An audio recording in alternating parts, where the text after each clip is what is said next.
Assalamualaikum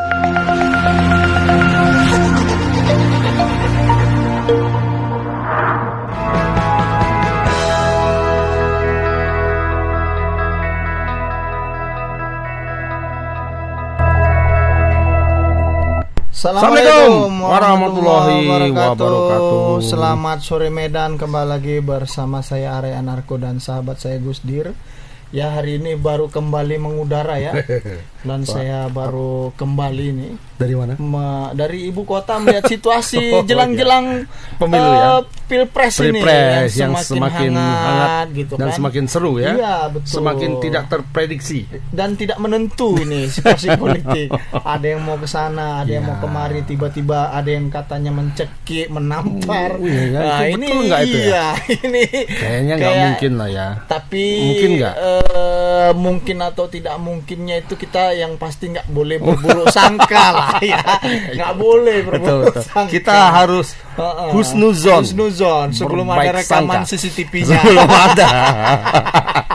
Baik, kita akan langsung saja. Ini ada apa Bang berita pertama? Baik, berita pertama ini, aduh ini sungguh miris, miris ya, dan mencengangkan ya, mengelus dada. Ini bukan dada lagi yang dilus kayak gini nih. Dan menepuk kepala. Ini seorang laki-laki, ini namanya Syah Munir. Panggilannya Munir ya, ini merusak panggilan Munir ini kan. 45 tahun, warga desa Sukaraja, Kecamatan Tanjung Tiram, Kecamatan Batubara. Batubaro ini akhirnya ditangkap polisi dan kakinya dijebol timah panas ini.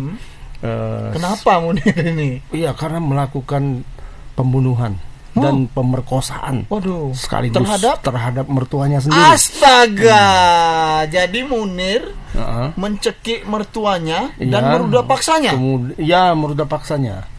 Mir, apa yang di pikiran Munir? Iya, ini karena kebanyakan makan whiskas dia kayak gini lah ini Munir. Astaga. Dia katanya sakit hati. Sakit hati sama mertuanya ini karena bolak-balik disuruh cerai.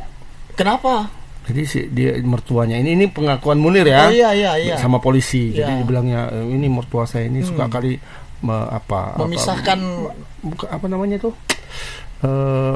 Menyuruh istrinya gitu. Menyuruh istrinya untuk cerai sama dia. Kenapa? Karena dia tidak memberi nafkah. Iyalah, Nir, kerja lah. Dia pengangguran gitu. Astaga. Sementara istrinya kerja banting tulang. Sekarang istrinya di Malaysia.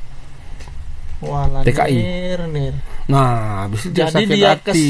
kesal terus jadi ya suka kali membujuk. Tapi kok mau merudah paksa mertua ini? Nah, itu yang enggak masuk. Enggak habis pikir lah kita ya. Tahu-tahu di luar BMKG tahu-tahu dia satu hari dia datang gitu kan, marah-marah. Tapi kok akhirnya jadi ke situ gitu. Nah, ini tadi sempat ditanya juga sama beberapa petugas. Kamu narkoba ya? Enggak, Pak. Saya enggak narkoba. Biasa orang yang narkoba yang pikirannya sependek itu kan gitu kan. Cuma dia residivis juga katanya. Pernah masuk. Pernah melakukan pembunuhan juga sebelumnya. Ngeri juga Munir ini ya. Iya. Ini ada videonya nih ya. Ada videonya. Kasih jalan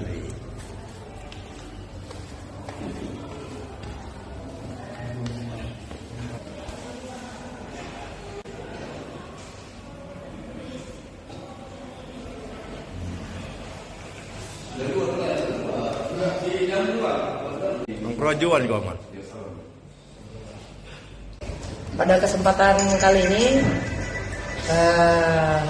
Polres Batubara, dalam hal ini Satreskrim Batubara, melakukan press release terhadap pengungkapan tindak pidana pencurian dengan kekerasan yang mana menyebabkan korban meninggal dunia dengan tersangka atas nama Syah Munir, korban atas nama Maimunah.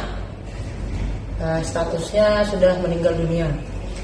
Adapun kejadian pada hari Kamis tanggal 7 September 2023, TKP tepatnya di Dusun 10, Desa Bagandalam, Kecamatan Tanjung Tiram.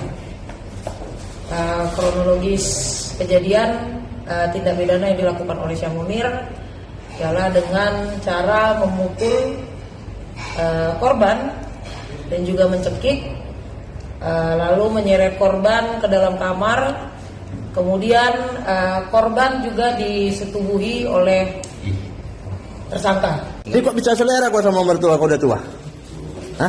Nyabu kok? Nyabu? Gimana mungkin kau? Jadi kok kenapa kau sakit hati? Apa sebabnya sakit hati?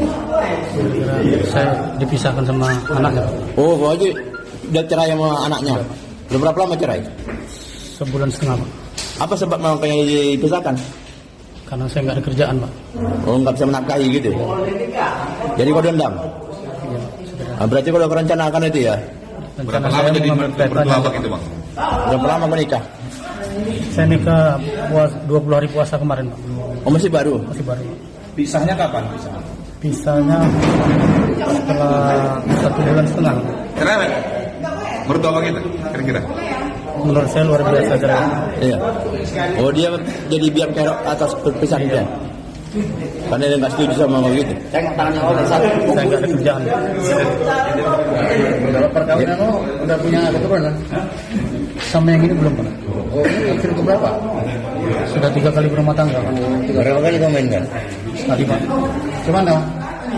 Mantap. Waktu kau paksa dia itu nggak melawan mertua itu? Saya bekap mulutnya, Pak. Oh, kau buka mulutnya? Iya, Pak. Di rumah itu nggak ada orang? Ada adik ipar saya, Pak. Lagi tidur. Lagi tidur? Iya, Pak. Jam berapa kau perkosa? Jam kurang lebih jam 8 pagi. Pak Epson, sempat ada perlawanan nggak? Ada, Pak. Di Cakar, Pak. Ngapain? Di Cakar, Pak.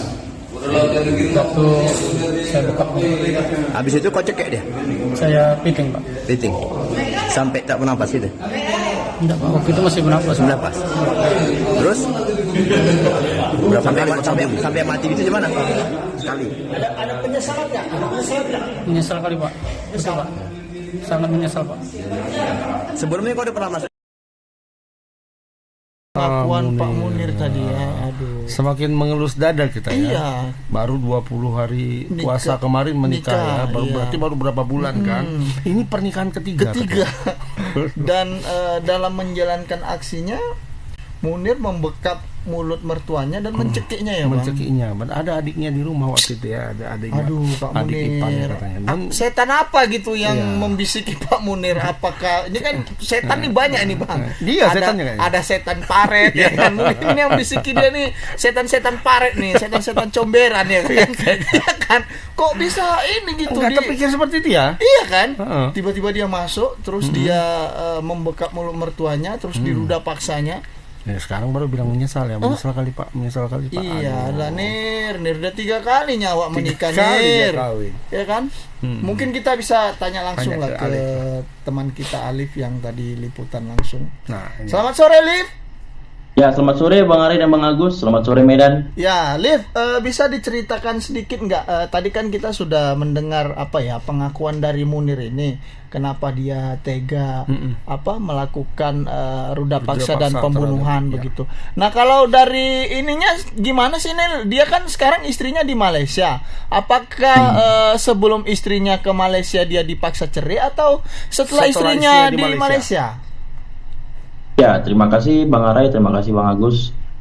Untuk Munir ini diketahui melakukan hal tersebut karena dendam ya dengan mertuanya gitu, karena istrinya itu sudah pergi ke Malaysia Bang untuk bekerja, sedangkan si Munir ini di sini masih menganggur saja gitu Bang, sehingga ibu dari si istrinya ini memaksa anaknya untuk menceraikan si Munir itu Bang, gitu kira-kira Bang. Oh, berarti pas istrinya di Malaysia baru mereka cerai?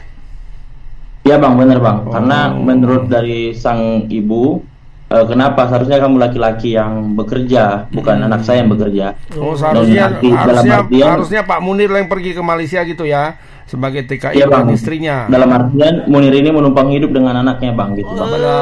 Kutu busuk juga Munir ini ya. Sudah tak kerja ya kan, mau makan enak ya kan. Iya. Aduh. Ini informasi tadi ada kita dapatkan bahwa Munir ini juga residivis ya, Alif. Dan kasusnya benar, sama, Munir kasus ini pembunuhan juga beberapa tahun lalu Bang, di mana Munir ini juga melakukan pembunuhan terhadap warga di sekitar rumahnya gitu Bang. Nah, Munir ini Bang diketahui juga melakukan kejadian pemerkosaan dan pembunuhan kepada mertuanya ini Bang pada Kamis 7 September 2023 lalu Bang. Nah, Munir ini setelah melakukan kekerasan, pertama dipukulnya ibu mertuanya ini, kemudian terjatuh dan juga dicekik Bang. Nah, setengah sadar ataupun kita bilang setengah mati lah ya Bang ya, si Munir ini memperkosa ibunya, diseretnya ke dalam kamar, kemudian diperkosanya Bang dalam kamar. Nah, ibu mertuanya ini sempat melawan dengan mencakar dan juga sempat ingin berteriak. Namun ibu mertua ini tidak berdaya karena dia sudah didekap oleh si Munir dan juga langsung dilakukan ruda paksa gitu Bang. Nah, selain melakukan pemukulan, pembunuhan dan juga pemerkosaan, Munir ini juga sempat melakukan pencurian Bang. Di mana sepeda motor si ibu, perhiasan anting, cincin dan juga gelang serta handphone dilarikan si Munir Bang. Sepeda motor juga dilarikannya, Lip? Iya Bang, sepeda motor dilarikannya. Kemudian setelah diketahui Munir ini melarikan diri Bang, 2 hari setelah melakukan kejadian tersebut, Munir harus melarikan diri ke daerah Brastagi, Tanah Karo gitu Bang. Lip, itu kan tadi disebutkan membawa uang, kemudian perhiasan, kemudian juga sepeda motor, ponsel. Itu apakah ada indikasi bahwa dia berupaya menghilangkan jejak? Mungkin ya. Ini seakan-akan itu perampokan dan sebagainya. Apakah seperti itu, Lip? Iya. Atau memang dia memang mengambil aja, memang mencuri gitu. Iya, udah bokek kan? Iya. Karena nganggur itu kan. Memang Bang, pencurian itu digunakannya untuk kehidupannya sehari-hari Bang, selama dia masih dalam DPO Bang gitu Bang. Nah, jadi bukan alibi ya. Ini dijualnya Bang untuk makan dia selama 2 minggu pelariannya itu Bang. Namun karena handphone yang dicurinya itu dapat dilacak oleh pihak kepolisian, sehingga pihak kepolisian mendapatkan lokasi titik di mana Munir ini bersembunyi Bang, sehingga dilakukan penjemputan oleh pihak kepolisian gitu Bang. Polisi langsung mengarah ke Munir atau bagaimana, Liv? Iya, karena kan saat pembunuhan ada adik iparnya. Ada iparnya itu sadar gak? Tidur atau bagaimana? Itu tadi kan disebutkan tidur ya. Nah, jadi bagaimana keluarga itu langsung mengarah ke Munir? Karena dia nggak datang ke rumah atau bagaimana? Ya, memang Bang, dugaan memang kuat ke Munir Bang, karena memang dia sudah memiliki dendam yang lama Bang. Dan juga pengakuan dari Kasat Reskrim, Munir ini pernah mengancam Bang, bila memang ini cerai, lihatlah siapa nanti yang akan mati gitu Bang. Oh, sudah ada ini ya, sudah ada pengancaman ya. Makanya mereka langsung mengarah ke si Munir Bang. Dan juga dari handphone yang dilacak tersebut tertuju itu Munir yang memegang Bang, sehingga polisi menyimpulkan bahwasanya memang si Munir inilah pelakunya gitu Bang. Kuatlah deliknya ya. Iya. Untuk korbannya sudah dimakamkan ini ya? Ya Bang, sudah dimakamkan dan juga ini sudah 2 minggu Bang. Oh, 2 minggu. Untuk kendurinya Bang. Pasal yang dikenakan untuk Pak Munir ini apa, Lip? Ya, Munir dikenakan pasal berlapis Bang, di mana pasal 365 Bang untuk kasus pencuriannya dan 285 Bang untuk kasus pembunuhannya Bang gitu Bang. Oke. Perkosaannya nggak ada ya? Iya. Untuk ruda paksanya nggak ada ya? Nggak ada Bang, memang untuk ruda paksa ini Bang belum ada didalami oleh pihak kepolisian Bang. Oke, baik Lip. Oke. Satu lagi yang ada tadi kita dapat informasi juga terkait kepala sekolah ya, yang di rumahnya ditemukan sabu. Oh iya, betul. Itu bagaimana kelanjutannya, Lip? Tadi kita dapat informasi itu ada kurir narkoba yang singgah ke rumah kepala sekolah. Singgah ke rumah seorang laki-laki yang 7 kilo sabu. 7 kilo ya kan. Nah, itu bagaimana Lip ceritanya? Apakah Bapak kepala sekolah ini terlibat atau tidak? Itu bagaimana, Lip? Ya, terima kasih Bang Araya dan Bang Agus. Kasus untuk yang kurir narkoba tadi bermula pada hari Jumat 15 September 2023 lalu. Polisi mendapatkan informasi ada kurir narkoba dari Aceh, Biren, datang ke Asahan Bang gitu. Nah, dari Aceh tersangka menggunakan travel untuk kota Medan. Nah, satu hari tersangka ini menginap di Kota Medan. Kemudian pada Sabtu 16 September pulang ke Kisaran. Nah, polisi cepat kecelik Bang, karena awalnya itu rutenya dari Medan ke Kisaran. Namun saat ditunggu-tunggu mobil yang dimaksud tidak melintas Bang. Sehingga polisi menghubungi dengan cara undercover buy untuk membeli narkotika jenis sabu tersebut kepada si tersangka. Nah, saat dihubungi Bang, tersangka langsung mengarahkan, udah jumpa aja di CB Jangkar, saya lagi singgah di sini gitu Bang. Nah, saat dilakukan penggerebekan ternyata rumah tersebut milik seorang ibu kepala sekolah Bang berinisial LS Bang. Di situ ya? Perempuan Bang. Ibu kepala sekolah berinisial LS, dan juga di situ ditemukan barang bukti narkoba seberat 2 kg Bang. Gitu Bang. Kenapa dia bisa pergi ke situ, Lip? Ada penjelasannya nggak itu? Karena ini mungkin gini ya, karena ini mungkin kepala sekolah perempuan, apakah ada hubungan spesial mungkin antara infonya kan tidak berhubungan saudara, nggak ada ya. Kalau tidak berhubungan saudara, apakah akan menjadi saudara gitu kan? Nah. Ya, informasinya Bang memang banyak informasi yang beredar Bang. Tadi juga saya sempat berbicara dengan beberapa pihak kepolisian yang juga menangkap. Katanya ibu ini ada yang mengaku janda dan juga ada yang mengaku suaminya juga narapidana dalam kasus narkotika. Namun informasi tersebut tidak bisa tidak bisa dengan pasti karena itu katanya Bang gitu Bang. Namun informasi teranyar memang tadi saya terakhir kali dapat Bang, katanya ibu ini adik dari salah satu kadis di Provinsi Sumatera Utara gitu Bang. Wow, semakin sedap. Iya. Mungkin nanti barangkali bisa kita dalami lah, khususnya apa sih hubungan sebenarnya antara LS LS dengan si kurir ibu itu gitu. Si kurir. Si kurir gitu ya. Apa hubungannya? Apakah memang ada skandal asmara atau kan biasa gitu kan? Aku singgahlah dulu rumah kau bentar, capek kali gitu ya. Maksudnya kan kalau tidak kenal betul kan nggak mungkin singgah ya. Betul. Misalnya aku kenal sama siapa lah ya yang nggak terlalu kenal kan? Aku ke rumahmu Bupati Madinah lah bilangnya. Kan perempuan ya kan. Madinah kan. Bu, aku mau singgah Bu kan. Ngapain? Pernah sekali jumpa kan? Ya kenal jambu lah ya kan. Bu, aku singgah ke rumah ibu ya. Ngapain kau singgah kan gitu kan logikanya ya. Oke, baik, mungkin barangkali nanti bisa didalami lebih lanjut, Lip. Terima kasih atas laporannya. Selamat sore, selamat bertugas kembali, Lip. Terima kasih Bang Arai, Bang Agus, selamat sore Medan. Ya, selamat sore. Ya, itu tadi laporan dari Alif, 2 laporan sekaligus ya. 2 laporan. Agak-agak aneh kan. Iya, memang kasus di sana itu unik-unik memang. Ada pembunuhan, berudah paksa mertua. Kemudian tadi narkoba gitu. Ular pun sering dapat sana. Iya, ular piton. Ular piton ya kan. Yang tangan sangkut dalam gelang lah.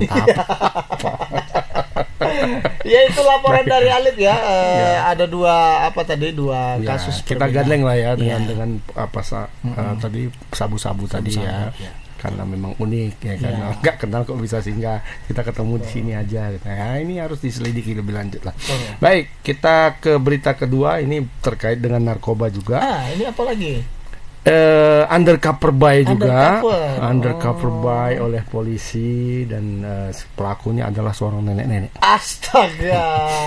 Pengedarnya nenek-nenek. Pengedar sabunya nenek-nenek. Iya, tapi dia bekerja sama dengan orang lain. Dan orang lain itu adalah anaknya. Astaga. Ibu dan anak. Anaknya perempuan. Aduh, Nek, kok bisa sampai kayak gitu, bagus nenek jualan lontong lah, nasi gurih ya kan, pecel kan bisa gitu. Ya. Ini alasan ibu itu gitu tadi. Ekonomi Pak, ini mau biayai anak, biayai cucu. Masa biayai anak, biayai cucu dari uang sabu kan? Aduh, mbok ya ini lah. Tapi penangkapannya tadi itu menarik itu. Jadi ibu ini siapa namanya nih? YS 65 tahun usianya. Jadi ini polisi mendapatkan informasi dari masyarakat sekitar yang merasa Jalan Murtatuli yang merasa gerah. terganggu juga lah mereka ketika melihat ibu itu ya. Apalagi mungkin khawatir anak-anak muda ya kan. Ya, nenek itu kayak di Brong kayaknya. Jalan selesai jualan. Nenek ini berapa katanya kan? Pulang bentar ya katanya. Jadi gitu caranya. Jadi datang orang beli, ada nek gitu kan. Ada. Bentar ya. Diambil rumah anaknya.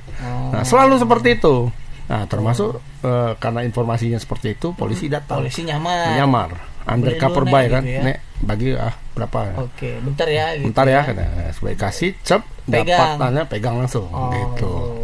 Ini udah berumur lah ya. Ini ada videonya nih, kita lihat dulu nenek ini ketika diperiksa.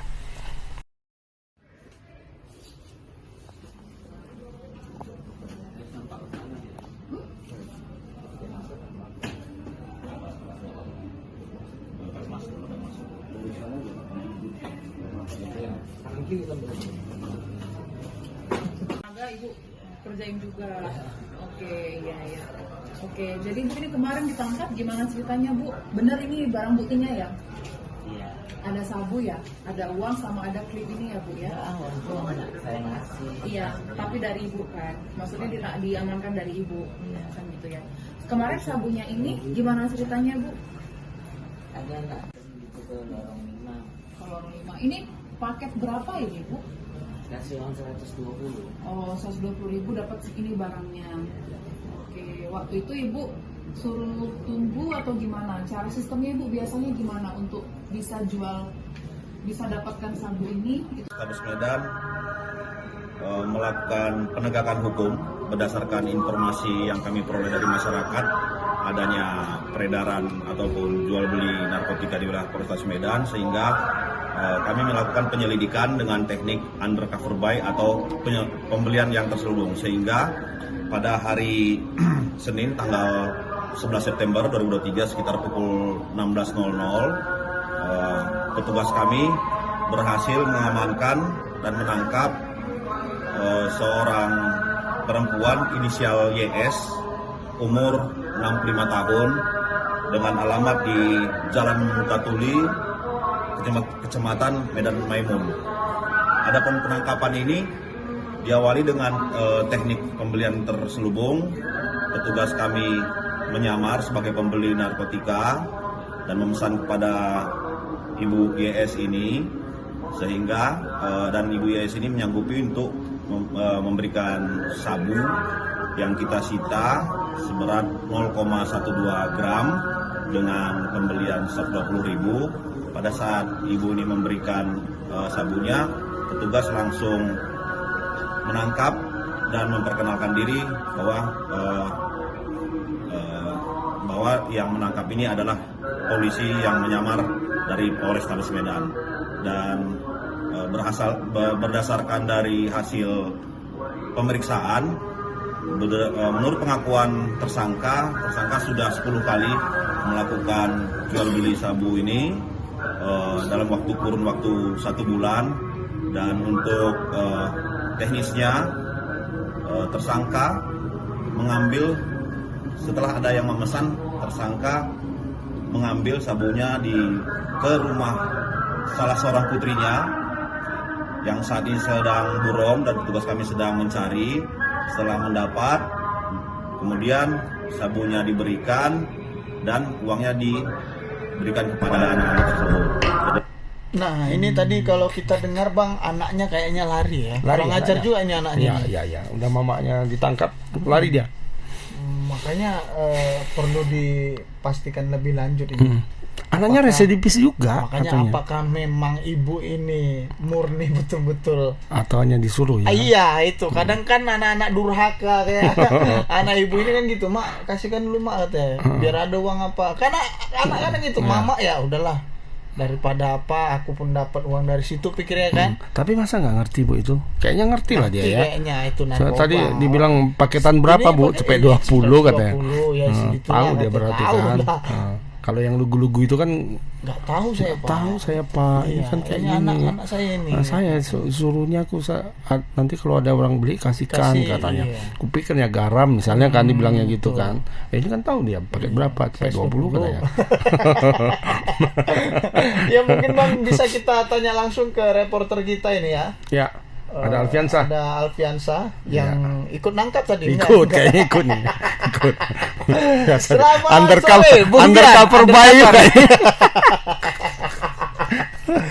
Selamat sore. Halo Pian. Ya selamat sore Bang Are dan Bang Agus. Ya, ini tadi sudah kita dengar mengenai kronologisnya, tapi ada satu pertanyaan tadi yang masih menggantung. Saat ditangkap itu anaknya ini apakah lari di luar atau seperti apa? Karena tadi disebutkan anaknya masih kami DPO kata Kasat Narkoba. Seperti apa Pian? Ya baik Bang Are, Bang Agus dan juga Tribuners.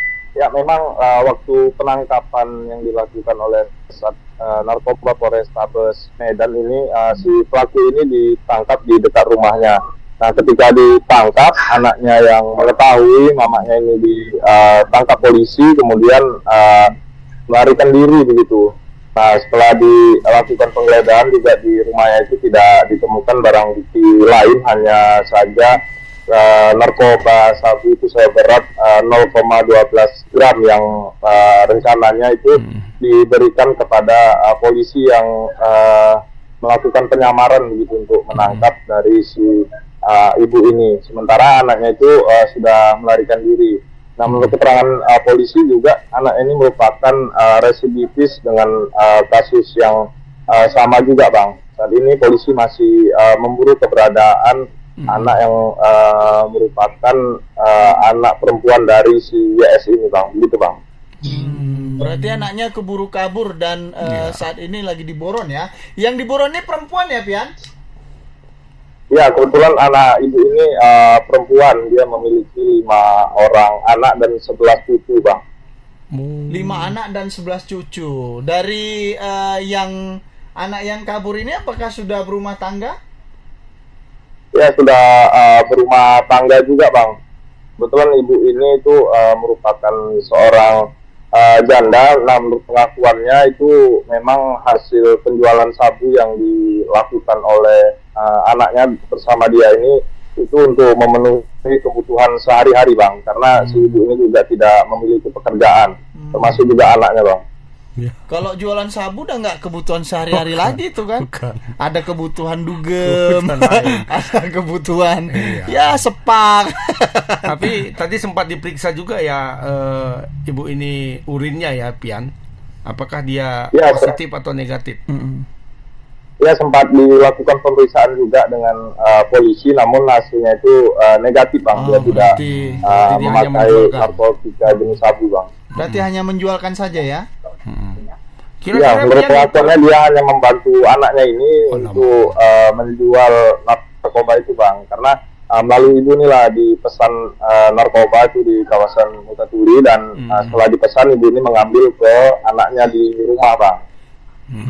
Sudah berapa lama mereka ini menjalankan bisnis jualan ini serbuk kristal ini? Ya menurut pengakuan si tersangka ini setelah diinterogasi polisi itu dia mengaku masih melakukannya itu sekitar 10 kali dalam waktu 1 bulan. Namun keterangan dari si tersangka ini masih didalami lagi oleh polisi karena polisi itu masih curiga ini dilakukan tidak hanya 1 bulan saja, mungkin lebih dari 1 bulan dan lebih dari 10 kali Bang. Pian, kira-kira terhadap ibu ini kan sudah lanjut usia nih ya, 65 tahun.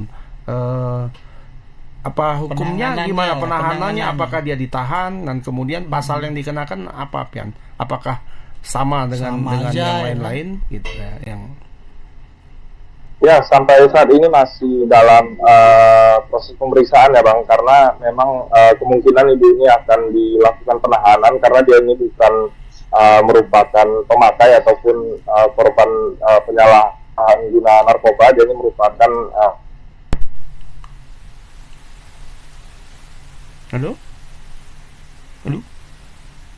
terputus sepertinya. Terputus ya. Ini jaringan nih kayaknya. Kayaknya nenek ini menggunakan IT nih ya untuk mengacak ya. Jadi kalau menurut laporan Pian tadi memang ini kayaknya membantu anaknya begitu ya. Tapi kita tidak tahu apakah nanti ibu ini ditempatkan di sel yang sama dengan para pelaku lain gitu, karena kan umur juga kadang jadi pertimbangan juga. Kadang orang tua ini ketika dia menghadapi satu persoalan yang begitu berat, dia jadi lain ininya, dia terpikiran ya. Betul, Bang. Jadi dan psikologisnya itu buat drop gitu kan. Nah itu ya, ini mudah-mudahan nanti polisi juga bisa lebih bijaksana. Karena kalau sudah memang apa yang dilakukan itu salah. Tapi mungkin ada pertimbangan-pertimbangan barangkali entah dia ditempatkan di ada sel memang sel untuk yang ini atau gitu di ruang kan. Khusus ya. Karena bahaya kalau sudah nenek-nenek ini. Apalagi kalau dicampur dengan biawak-biawak di dalam sel itu kan, yang umumnya mungkin saja ada terpapar virus tertentu atau apa kan, orang tua ini lebih rentan. Rentan. Anaknya itu yang sekarang yang perlu ditekankan, ini anaknya yang harus dicari sampai dapat ya. Dan apakah Halo, Bang? Tersambung lagi. Tersambung kembali. Iya. Iya, jaringan, Bang. Iya. Jadi gimana tadi, Pian? Ya, halo? Ya, halo. Ya. Pasal yang dikenakan kira-kira apa, Pian? Ya, untuk terkait ini memang dia ini dianggap sebagai pengedar juga ya, Bang, karena itu sudah dilakukan tes urin dan hasilnya itu negatif. Nah, untuk pasalnya itu dia itu dikenakan pasal Undang-Undang Narkotika karena setelah dilakukan pengecekan urinnya itu kan dia tuh positif dan tidak tergolong sebagai korban penyalahgunaan narkoba yang seperti biasa itu penyalahgunaan narkoba itu kan akan direhabilitasi. Nah, untuk ibu ini karena masuk dalam kategori pengedar, dia itu akan proses hukumnya itu akan berlanjut nantinya, Bang, ke pengadilan, Bang. Gitu, Bang. Oke. Baik, Pian. Apa tadi kita soal penempatannya itu bagaimana, Pian? Tadi kami sempat obrolkan ketika offline. Apakah dia akan dipisah khusus atau digabung sama biawak yang lain itu? Ya, sebagaimana memang tahanan pada umumnya, Bang, dia itu nanti akan digabung juga dengan pelaku-pelaku wanita yang juga ditahan di polisi, Bang. Yaitu nanti akan dimasukkan ke sel yang khusus untuk wanita, Bang. Penahanan. Baik, Pian. Terima kasih banyak atas laporannya. Selamat sore, selamat kembali bertugas. Jangan lupa beri kabar ke adik itu ya. Jangan keseringan undercover baik. Langsung bilang yo. Cepat sekali kalau soal adik itu. Oke, itu tadi yang kedua ya. Mungkin kita bisa lanjut ke yang ketiga. Yang ketiga ini agak-agak lebih ini menyangkut ke masalah fasilitas publik. Jadi mulai besok itu ruas jalan tol Binjai Langsa tapi segmen Stabat Kuala Bingi itu sudah bisa dipakai beroperasi secara normal. Jadi ini sebelumnya sudah bisa dipakai tapi diuji coba waktu Lebaran kemarin, waktu Lebaran tapi tidak 24 jam. Betul. Hanya beberapa jam buka tutup sistemnya ya. Kalau ini sudah boleh 24 jam. Nah, ini Bang setelah beroperasi apakah langsung bayar atau enggak, katanya enggak. Gratis dulu? Enggak, cuma gratisnya itu pakai apa ya? Kalau dibilang kalau ada password lah ya. Kalau kita beli itu syarat dan ketentuan berlaku gitu. Jadi ada kalau yang dari arah sebelah Stabat atau apa ya itu belum bayar, tapi kalau yang dari ini sudah gitu. Tapi kita nanti coba tanya lebih SKB lanjut lah sama apa itu? Syarat dan ketentuan berlaku. Iya. Jadi tidak semuanya gratis. Gitu. Karena disuruh menyediakan kartu tol juga gitu. Makanya itu tadi saya tanyakan apakah ini gratis gitu. Ternyata ada ketentuannya. Ada ketentuannya ya. Nah, ini harus kita cermati. Mungkin kita bisa lihat dulu videonya ya sebentar nanti sebelum ke reporter.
Nah, itu tadi sekilas gambaran bahwasannya sudah mulai beroperasi. Jadi kita bisa lihat tadi ada rambu-rambu yang sudah mulai terpasang gitu ya Bang. Pemberitahuan-pemberitahuannya sudah mulai lengkap. Persiapan gitu. untuk besok ya. Betul. Dan mungkin barangkali orang dari warga dari Kabupaten Langkat bisa mencobanya barangkali ya. Tapi kalau katanya dari Medan ke sini ya bayar gitu ya. Nah, ini belum jelas nih. Mungkin bisa kita tanya ke reporter kita. Rahul. Selamat sore, Bung Anil. Ya. Selamat sore, Bang Arai, Bang Agus. Ya, selamat sore. Nil, ini kan sudah mulai beroperasi dan besok katanya sudah dibuka untuk umum ya, gitu ya. Yang tadi yang jadi pertanyaan kita ketika ini beroperasi, apakah tarifnya itu sudah berlaku atau seperti apa, Nil? Ya. Jadi, ya Bang. Jadi ini memang operasinya gerbang tol Kuala Bingai ini hanya gratis itu dari Kuala Bingai menuju tol gerbang Stabat saja Bang, tidak sampai ke arah Kota Binjai. Namun kalau arah Kota Binjai itu pakai normal dia Bang tarifnya, dari arah Stabat terhitung dari gerbang tol Stabat hingga gerbang tol Binjai. Begitu juga dengan ke Medan Bang. Namun bagi pengemudi yang misalnya nanti masuk dari gerbang tol Stabat Bang, keluar di gerbang tol Kuala Bingai ini tidak dikenakan biaya alias gratis Bang. Namun demikian tetap menggunakan kartu tol sebagai syarat agar pintu tolnya itu terbuka seperti itu Bang Ara dan Bang Agus. Tapi pop-up-nya nggak keluar gitu ya. Tapi ya benar Bang. Aja. Nah kalau misalnya kita dari Medan nih, kita dari Medan mau keluar langsung ke Kuala Bingai Tembak Panjang, itu bayarnya hitungannya sampai Stabat atau bagaimana? Hitungannya dari kalau misalnya kita dari Medan itu hanya sampai hitungan gerbang tol Stabat saja Bang. Jadi kalau misalnya nanti dia sudah masuk ke Kuala Bingai ini, keluar dari Kuala Bingai ini itu gratis, tidak ada biaya apapun Bang. Dia hanya membayar yang telah dia lewati saja dari arah Medan sampai itu menuju ke Stabat, Binjai dulu, Stabat baru keluar Kuala Bingai ini Bang. Ini Kuala Bingai ini persisnya di sebelah mana Nil? Ya. Sebenarnya dari awal pemberitaan kita kemarin Bang, sebenarnya segmen gerbang tol Kuala Bingai ini permintaan atas pemerintahan Kabupaten Langkat sebenarnya Bang. Jadi ini tidak jauh dari kantor Bupati. Kantor Bupati Langkat Bang. Jadi awal mulanya pintu ini tidak ada sebenarnya Bang, karena dari Stabat ini harusnya langsung ke Tanjung Pura Bang, seksinya. Habis Tanjung Pura baru masuk Pangkalan Berandan. Namun kemarin sempat terjadi Bang, permintaan gitu dari pemerintah Kabupaten Langkat untuk mempermudah akses Bang bagi masyarakat maupun pegawai dari pemerintah Kabupaten Langkat sendiri Bang, karena mengingat pintu tol Kuala Bingai ini tidak jauh dari kantor Bupati Kabupaten Langkat Bang. Saya menduga awalnya tadi biar akses Pak Bupati itu lebih lancar kan biasanya. Biar gampang Pak Bupati ke Medan. Misalnya ada kunjungan Pak Presiden, bisa langsung dari situ ke tembus sampai ke kantor Bupati Kuala Namu, Kuala Namu ya kan bisa, Bang. bisa. Jadi sehingga aksesnya itu lebih cepat. Misalnya atau misalnya Pak Bupati mau ke Medan misalnya kan lebih cepat gitu. Ya memang masuk akal sih. Karena memang seperti yang Bang Agus sampaikan dengan Bang Are tadi, memang mudik pada 2023 lalu memang sudah tepat diuji coba Bang, tempat dibuka. Namun saja pada saat itu dari pagi hingga sore hari saja, mengingat rambu-rambu dan penerangan di jalan tol gerbang tol Kuala Bingai ini belum terpasang 100% Bang. Namun untuk besok sendiri pada pukul 7 tepatnya gerbang tol ini akan diresmikan dan beroperasi selama 24 jam Bang. Namun demikian sesuai dengan apa yang diungkapkan oleh branch manager tol Binjai Langsa itu Ari Wibowo, memang ia mengatakan pada periode kemarin hanya uji coba saja selama 2 minggu gerbang tol ini telah ini ya Bang, sebanyak 24 pengendara Bang, yang 24.000 pengendara yang keluar dari gerbang tol Kuala Bingai ini Bang. Namun demikian nantinya setelah beroperasi mungkin ini akan semakin mempermudah masyarakat Bang yang hendak menuju ke arah Kota Medan maupun sebaliknya, seperti itu Bang Ara dan Bang Agus. Artinya sekarang penerangan sudah ada, kemudian fasilitas lain juga sudah ada ya Nil? Benar Bang, sudah 100%. Jadi sudah, kalau menurut kata Pak Ari tadi, insya Allah sudah bisa beroperasi Bang. Oke. Nil, ini progresnya ini kan kalau ditarik panjang ini kan sampai ke Langsa nanti ya. Benar Bang. Progres untuk ruas ke Langsa sendiri sekarang sudah berapa persen? Iya, betul. Kira-kira berapa persen? Sejauh ini PT HKI sendiri, PT HK khususnya Bang, dan PT HKI sebagai infrastrukturnya memang masih belum berani Bang untuk memberikan jaminan apakah selesai nantinya sampai Langsa Bang. Namun diprediksi hingga Desember nanti Bang itu sudah beroperasi sampai pintu tol gerbang Pangkalan Berandan Bang. Desember Bang. Karena sejauh ini sendiri memang ada kendalanya masih ya pada umumnya ya Bang, terkait soal lahan Bang, masih terjadi Bang, warga yang masih tidak mau Bang tanahnya itu untuk diberikan ganti rugi. Bahkan salah satu daerah itu namanya Bukit Mengkirai yang saat ini memang sudah sampai di Pengadilan Negeri Stabat sendiri.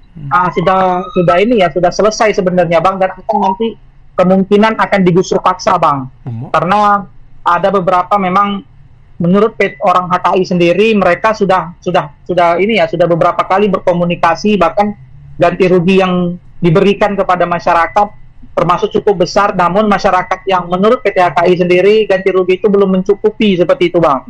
Namun hingga sampai saat ini prosesnya sudah selesai di pengadilan gugatannya, dan ini nanti akan mungkin kedepannya bahkan ada gusuran paksa Bang. Bukit apa nama wilayahnya nih? Nah, Bukit Mingkirai Bang, itu di daerah keluarnya nanti itu di Tanjung Pura Bang, tidak jauh dari Besilam. Iya. Oh, berarti hanya kendala persoalan tanah pelepasan. Ya, dan satu lagi memang seperti yang diungkapkan oleh General Manager ya PT pimpinan proyek Utama Karya Pak Astu sendiri, memang ia mengatakan kontur tanah juga Bang menjadi masalah karena kelembapan itu selalu turun Bang tanahnya. Jadi setiap ditimbun itu nanti akan turun lagi, itu yang jadi kendala sampai saat ini sehingga molor ini Bang. Harusnya Agustus kemarin udah selesai Bang. Berarti lahannya ini gambut ya, lahan yang gampang ini ya. Ya, kayaknya perlu tanah dari apalah ini, dari galian C milik ketua-ketua lah mungkin ya untuk nimbun ya. Karena kalau galian-galian ketua-ketua itu, ini lain tanahnya. Goib itu. Biasa ada tanah negara. Ada tambahan sedikit mungkin Bang, yang mungkin kita patut berbangga juga untuk warga Sumatera Utara, karena memang nantinya ada jembatan unik Bang. Itu ada nanti di antara Kecamatan Stabat dengan nanti arah ke Tanjung Pura, itu kan harus melalui Sungai Wampu namanya Bang. Jadi itu nanti ada jembatan yang tidak memiliki penyangga tengah Bang. Dan jembatan itu disebut-sebut menjadi jembatan besi yang cukup unik dan terbaik katanya Bang di Sumatera, di Indonesia khususnya Bang, di Asia. Tidak ada penyangga di tengah ya? Iya, benar Bang. Apakah disangga jin nanti ini? Itu cukup lebar kan? Iya, betul. Sungai Wampu kan? Iya, lebar Bang. Cukup lebar Bang, lebar sekali Bang. Itu sungai yang cukup besar Bang, khususnya di Langkat sendiri Bang. Ya mudah-mudahan lah ya proyek-proyek infrastruktur ini bisa berjalan dan hak-hak masyarakat juga bisa dipenuhi. Harapan kita pembangunan tetap berjalan tanpa mengorbankan hak masyarakat lah ya, dan masyarakat juga maunya bisa memberikan semacam solusi juga lah ya, deal-dealannya gitu ya. Jangan sampai ada pertumpahan darah seperti Rempang gitu. Nah, ini kita dan jangan harus lagi didudukkan betul-betul ya. Jangan iya. ada seperti nanti salah tangkap, salah persepsi dan sebagainya. Dan pihak proyek tol juga jangan sampai salah kasih uang. Iya, betul. Karena banyak ketua-ketua, ada Pak Kades, Pak Kadus, Pak Kibus semua. Banyak. Itu banyak lah ya kan. Maksudnya biar jangan salah gitu akhirnya ya. dari ganti rugi sekian, potong sampai ke masyarakat tinggal sekian. Ya masyarakat nggak mau lah kan. Kok cuma segini katanya. Padahal ini kasih banyak. Ya, mungkin barangkali itu Nil, terima kasih banyak atas laporannya. Kita harapkan ada nanti laporan terkait progres pembangunan jembatan yang mungkin bisa jadi ikonik nanti bisa ya. Jadi ikonik. Maksudnya Nil, kalau jembatan itu sudah jadi, itu kita mau melihat jembatannya itu harus masuk tol dulu atau bagaimana? Ya Bang, harus masuk tol dulu. Jadi itu nanti jembatan yang menghubungkan ke pintu tol Tanjung Pura Bang, keluar Tanjung Pura. Jembatan itu Bang. Oke, terima kasih. Dan memang sebenarnya dari salah satu bendungan Wampu bisa sih Bang terlihat, tapi kita memang akses untuk menuju ke pinggiran apanya itu memang agak harus melewati perkebunan masyarakat Bang. Terlihat kok Bang. Nanti berarti kalau dari jalan tol nggak ada peluang jual apa kita, jual mole, jual apa, kan disambar lah. Berarti harus lewat perkebunan lagi ya. Nanti jumpa pula sama ketua yang DPU itu kan. Oke Nil, terima kasih banyak atas laporannya. Selamat sore, selamat bertugas kembali Nil. Ya, selamat sore Bang Arai, Bang Agus. Ya. Nah ini proyek tol ini kayaknya cukup menarik Bang ya. Mudah-mudahan nanti dengan pembangunan yang makin masif ada dampak yang positif terhadap perekonomian lah khususnya Sumatera Utara, karena dengan mudahnya akses transportasi, mungkin pengangkutan barang apa segala macam itu lebih mudah dan lebih cepat gitu ya Bang. Kita kalau mau ke Aceh pun lebih cepat. Ya, mudah-mudahan lah ya kan. Jadi bisa naik mobil sleeper tuh aja kita tidur. Kita berangkat misalnya jam 7:30 subuh dah sampai. Iya, enggak sampai 20 jam lagi sekarang. Udah ke Banda Aceh kan. Ya kayak kemarin kan kita berangkat misalnya jam 7:30 naik bus sleeper itu dari sini, kita tidur aja gini melek pagi jam 6 udah di Banda Aceh gitu. Ya mudah-mudahan lah semakin kalau ada jalan tol lebih cepat lagi. Lebih cepat ya mudah-mudahan. Ya mungkin itu 3 berita yang bisa kami sampaikan untuk sore hari ini. Tadi pertama ada kasus seorang menantu yang tega merampok dan membunuh mertuanya karena merasa sakit hati karena dihasut ya. Dia merasa ibu mertuanya ini menghasut agar bercerai dengan dia. Tapi menurut saya itu sudah pas karena bapak menganggur ya. Iya, menganggur dan bejat pula kan. Ada juga orang yang menganggur tapi nggak bejat.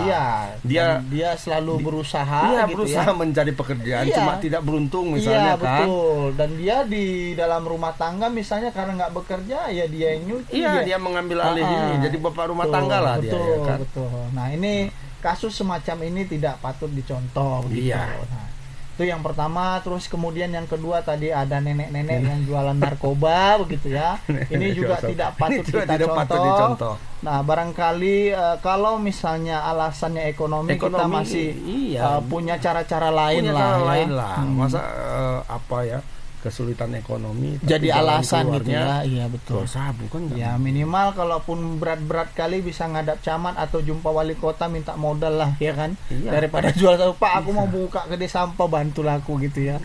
Bisa. Ya kan bisa ada gitu. Jalannya sekarang. Ada dapat kartu apa namanya itu? Kartu Indonesia Sejahtera. Jangan sampai jualan sabu lah. Ya kan. Ya kalau mau jualan lontong lah, jual nasi, jual molen, jual seblak, bisa atau kan? Jual cilok lah yang gampang. Bisa tadi di jembatan yang tadi jual. Nah itu ya, itu yang kedua. Terus yang ketiga soal pembangunan jalan tol. Jalan tol. Stabat Sebinge ya. Itu Kuala Binge itu sudah rampung dan besok mulai di launching gitu. Mudah-mudahan ini semakin mempermudah akses transportasi dan akses pengangkutan sehingga membangkitkan perekonomian masyarakat Sumatera Utara begitu. Itu 3 berita yang bisa kami sampaikan. Tapi seperti biasa sebelum mengakhiri segmen Selamat Sore Medan ini Bang, ada sedikit catatan dari saya. Ini menyangkut kasus yang dialami oleh reporter Tribun Medan. Kasus ancaman pembunuhan yang dilakukan oleh Ketua OKP. Nah ini perlu saya sampaikan bahwasanya Tribun Medan secara kelembagaan tidak pernah meminta sesuatu dengan dalih perdamaian, itu sama sekali tidak pernah. Artinya apa? Tribun Medan secara kelembagaan mendukung penuh proses hukum ini. Tujuannya apa? Tujuannya adalah semata-mata mendukung kebebasan pers di Sumatera Utara begitu.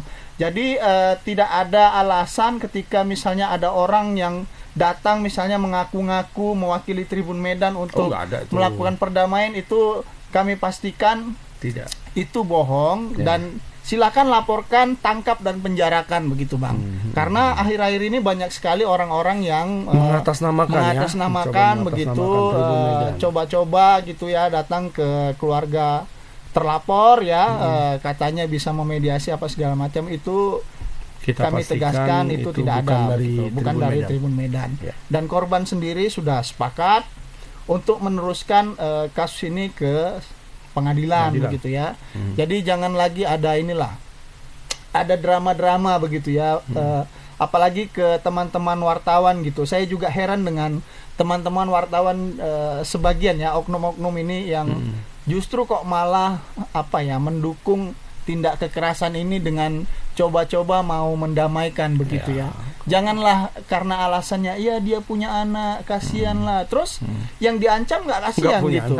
Terus nanti kalau kita bilang loh, kan kata mereka misalnya kan belum terjadi pembunuhan itu, apa mesti dibunuh dulu gitu. Nah ini yang mohonlah ini ancaman itu sendiri kan artinya kan sudah menuju ke arah itu begitu kan. Itulah resiko yang harus dijalani pelaku begitu ya. Jangan jadi semata-mata kesannya jadi memutarbalikkan isu begitu seolah-olah kita ini kejam. Enggak, yang kejam itu justru pelaku-pelaku kekerasan terhadap jurnalis, pelaku-pelaku pengancaman terhadap jurnalis. Harapan saya sebagai jurnalis juga, ayolah kawan-kawan wartawan di Sumatera Utara ini, kita semangatnya ini semangat untuk mendukung kebebasan pers begitu. Jangan nanti ada kasus kekerasan didamaikan, terus besok ada lagi didamaikan, terus kita digebuki lagi. Gitu. Saya juga herannya di situ gitu. Kenapa kok nggak mendukung semangat kebebasan pers begitu? Apa nanti nunggu bapak dulu yang dipukuli gitu, atau nunggu bapak dulu yang diancam gitu ya. Nah ini sekali lagi saya tegaskan, Tribun Medan secara kelembagaan tidak pernah melakukan upaya perdamaian apapun. Kami sepakat untuk mendukung proses itu hingga ke pengadilan sampai tuntas lah. Iya betul, dan kita berterima kasih kepada Satreskrim Polrestabes Medan yang cepat respon untuk menangani kasus ini begitu ya. Mudah-mudahan ini bisa cepat dilimpahkan dan jangan coba-coba ada pihak-pihak tertentu yang jadi panglima talam ya. Saya ingatkan jangan coba-coba jadi panglima talam. Mungkin itu catatan kecil saya di segmen Selamat Sore Medan kali ini. Terima kasih banyak sudah menyaksikannya dari awal sampai dengan akhir. Kalau ada kata-kata kami yang salah, kami mohon maaf. Saya akhiri, fastabiqul khairat. Assalamualaikum warahmatullahi wabarakatuh. Selamat sore Medan.